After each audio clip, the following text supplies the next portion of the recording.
We're trying to send signals back in time. And if that works, perhaps one day we can send humans back in time. An exciting idea, but it opens the door to the problem of paradox. A paradox is a situation that contradicts itself. Doesn't make any sense. Say you send a cure for cancer from the future to the past. Would the dead now be alive? See? Time travel is filled with such mysteries.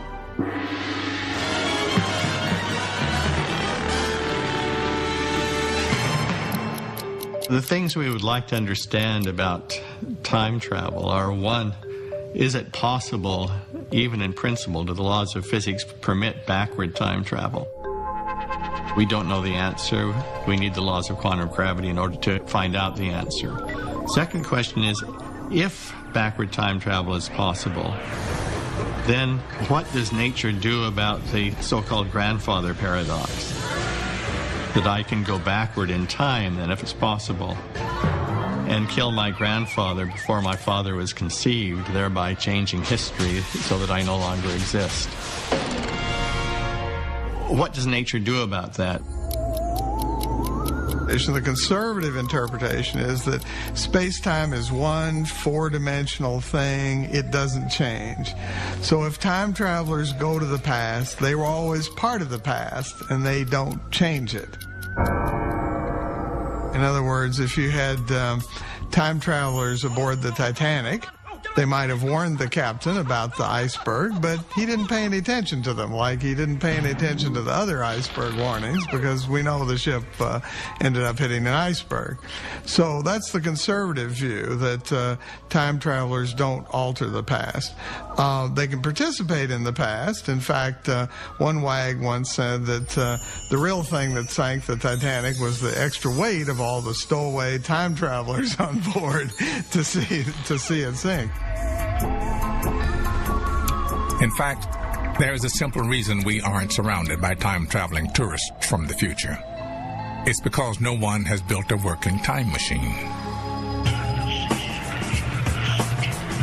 Even if we someday have the technology to travel back in time, the machine will only work starting at the point we invented, creating the first loop in time.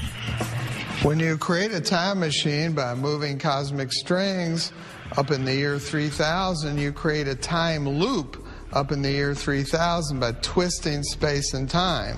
So when the time traveler goes, he goes always toward the future, like this car. So he goes around the loop, and that means that he can go from the year 3002 back to the year 3001, but he can't but come back here to 2010 because that's before the time machine was built. But there may be an exception to these rules. And, once again, it grows out of the weird world of quantum mechanics. Many quantum physicists believe there is an incalculable number of parallel universes, and these parallel universes are all around us. Every time you make a decision that could have gone one way or the other, or you flip a coin, for example, it could have gone the other way, and then the universe would branch off into two separate branches in the many worlds theory of quantum mechanics. If you allow for alternate universes, then lots of things can happen. It's still true that you have to avoid logical paradoxes. It's still true that what happened did happen, but it means that what happened in one universe happened in that universe. It doesn't apply to the new universe. If the many worlds exist, which they do according to quantum mechanics, then what you would do is you go back to kill your grandfather. You kill a man who is identical to your grandfather, but he is only your grandfather in a parallel world.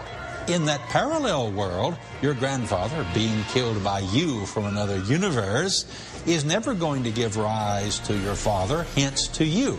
But that's no problem, because you have never existed at all in this universe. What you have done in your time machine is cross the universes.